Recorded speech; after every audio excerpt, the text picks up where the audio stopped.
उफ, या अल्लाह मुझे सब्र दे।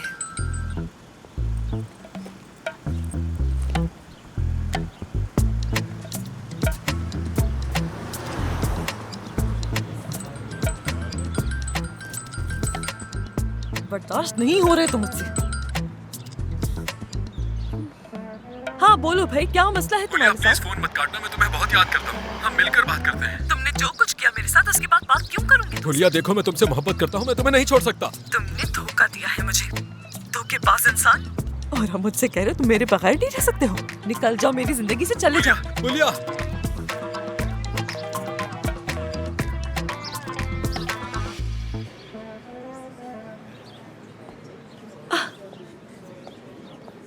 खुश आमदीद। हाँ रेहान साहिबा, आपका बहुत शुक्रिया, आपने मिलने से इनकार नहीं किया। कोई बात नहीं हुलिया साहिबा। खुश आमदीद। कुछ लेना चाहेंगी आप? नहीं अभी कुछ नहीं, शुक्रिया। क्या बताऊं रेहान साहिबा, हम बहुत मुश्किल वक्त से गुजर रहे हैं। मुझे समझ नहीं आ रहा कि मैं क्या करूं। शायद आपकी फिगन साहिबा से बात हुई होगी। नहीं, हमारी इस बारे में कोई बात नहीं हुई। अच्छा हाँ, नहीं बस ऐसे ही पूछ रही थी मैं, ऐसे ही कि अगर कोई बात हुई हो तो मसला नहीं है कोई। ये शादी वाली बात अचानक आसली के दिमाग में कहाँ से आ गई? कल जब वो मेरे पास आई थी तो उसने तो इस बारे में कोई बात नहीं की, कुछ भी नहीं कहा। क्या लड़के ने उसे बहुत ज्यादा मोहब्बत से शादी की पेशकश कर दी है? शायद इसलिए मना नहीं किया आसली ने। कसम से मुझे खुद नहीं पता, मुझे तो खुद समझ नहीं आ रहा कि इतना बड़ा फैसला उसने आखिर कैसे कर लिया एकदम। उम्मीद है अभी आएगी तो सब बताएगी।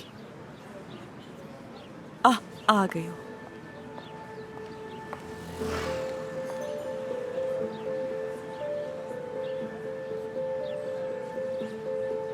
ओफ अम्मी।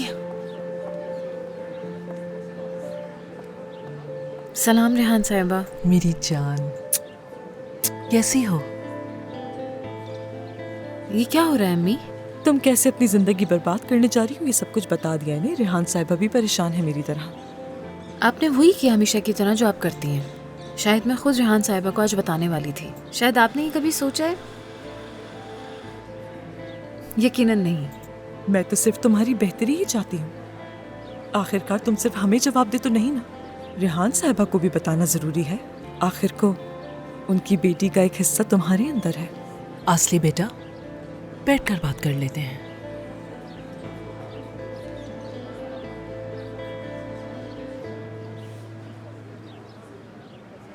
रेहान साहिबा, मुझे बहुत अफसोस है कि आपको हमने इस मामले में शामिल कर लिया, लेकिन मैं खुश हूँ।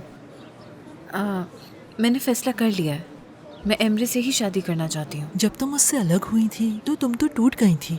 तुम्हें लगा था तुम्हारे साथ धोखा हुआ है, फिर अचानक क्या बदल गया? मेरे मुंह की बात छीन ली। बिल्कुल सही कहा रेहान साहिबा। उस लड़के ने आसली के साथ होते हुए किसी और से मंगनी कर ली। किस किस्म की माफी, कौन सी शादी, क्या बातें कर रही हो? तुम्हें बेबस होना कब सिखाया मैंने? तुम क्या इस कदर कमजोर हो बेटा? हाँ, क्या कोई शादी इस तरह भी होती है? क्या मुझे आपसे सीखना चाहिए कि शादी कैसे होती है? अम्मी, आपको शादी के बारे में पता ही क्या है जो आप यूं मुझे जज कर रही हैं? आपने तो कभी शादी की ही नहीं।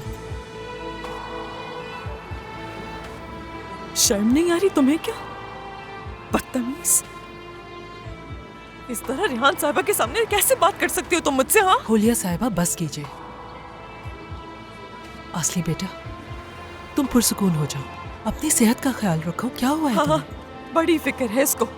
मैं तो ये सोचकर हलकान हो रही हूँ कि क्या करोगी तुम आखिर वहाँ जाकर।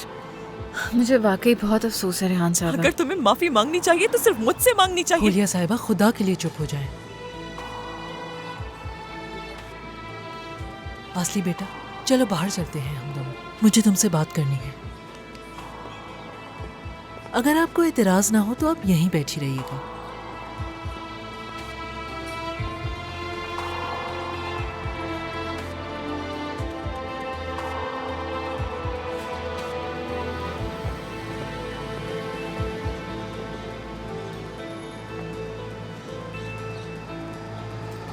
अब ठीक हो तुम? मुझे बहुत अफसोस है, हर चीज़ के लिए। हर चीज के लिए? अंदर जो हुआ उसके लिए। अम्मी का ये सब आपको इस तरह बताना, मेरा आपको ये ना बताना कि मैं जा रही हूँ, शादी और बाकी सब कुछ, सब कुछ। अगर मुझे मालूम होता कि तुम मेरे घर मुझसे इसीलिए मिलने आई हो तो फिर वो दिन और अच्छा होता। मैंने सोचा था कि ना बताना ही आसान होगा। मेरा मकसद तुमसे कोई सवाल करना नहीं है। मुझे लगता है कि तुम्हें कोई ऐसा शख्स चाहिए जो कि तुम्हें समझे, ना कि तुम्हारे साथ बहस करे।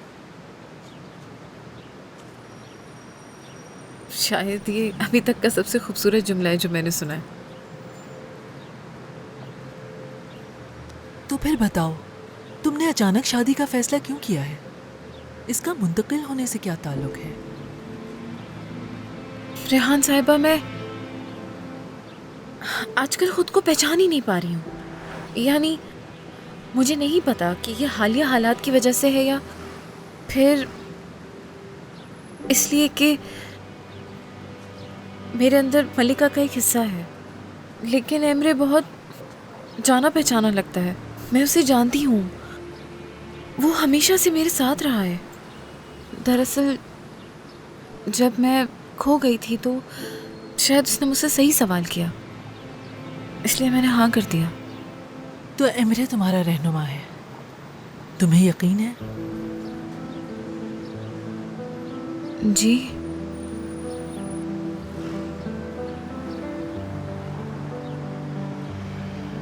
फिर तुम्हें शादी कर लेनी चाहिए। क्या आप वाकई ऐसा सोचती हैं? तुमने फैसला कर लिया है, ये तुम्हारी जिंदगी है, तुम्हारी मर्जी है। मेरा काम है तुम्हारा साथ देना असली। लेकिन आप तो अम्मी के साथ मिलकर मेरा जहन बदलने की कोशिश कर रही थी। हाँ बिल्कुल ऐसा ही है, लेकिन मैं यहाँ तुम्हारे लिए आई हूँ। लेकिन मेरी एक शर्त है, तुम इतनी दूर जाकर शादी नहीं करोगे। तुम्हारी शादी मैं करवाऊंगी। मैं अपनी बेटी की शादी करवाना चाहती थी, मगर ऐसा ना हो सका। मेरी मलिका जी ही नहीं सकी। लेकिन मैं तुम्हें उसी की तरह चाहती हूँ। खुदा के लिए इनकार मत करना। शादी की जिम्मेदारी मेरी है, ठीक है ना?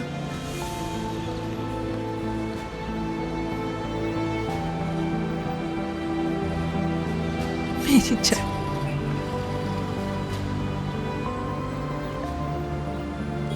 बहुत शुक्रिया। अंगूठी तो दिखाओ। बहुत खूबसूरत है। आसली, क्या ऐसा हो सकता है कि तुम डेनमार्क जाने के बारे में दोबारा सोचो? अगर जरूरत पड़ी तो मैं एमरे के लिए अपनी कंपनी में नौकरी का इंतजाम कर सकती हूँ। मैं जाना चाहती हूँ यहाँ से। हम इस बारे में मजीद बात नहीं करते। ठीक है, ठीक है। फिलहाल इस बारे में बात नहीं करूंगी, लेकिन बाद में इस बारे में बात होगी, ठीक है ना?